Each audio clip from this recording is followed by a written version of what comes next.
making things that are invisible visible changes behaviors in small ways. So this could be routes or small journeys you take throughout the day.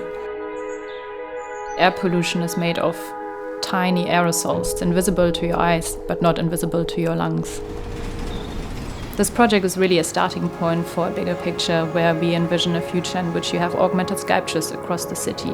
The flocking system in our sculpture would fly into the direction where pollution doesn't take as much place. The mixed reality headset we're working with is called Magic Leap, and we're one of the only studios in London at the moment creating artworks with this headset.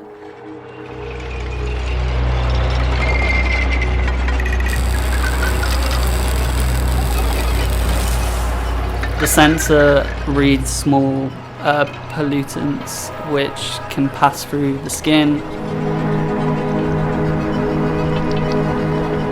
We've made these visible, creating digital overlays that make these very small, invisible things present. The physical shape and digital behavior of the artwork is inspired by investigation into early air pollution devices. We found, for example, that canary birds were used by coal miners to really sense air pollution underground. And that's why we've chosen a computational flocking system, which senses and reacts to air pollution in real time.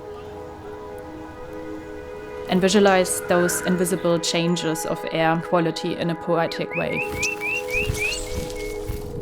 It holds itself in place in a vector field, which looks like an infinity sign. As the pollution levels go up, the turbulence and chaos starts to grow. So these flocking 3D elements spread out and become more chaotic.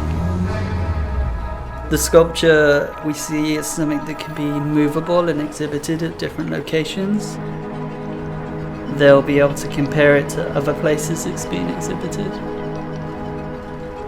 We want to promote and think about how we use it more morally to understand and be more connected with our natural environment. We hope this sculpture nudges and changes people's perception and the way they see invisible things around them, not just through a flat screen, but spatially.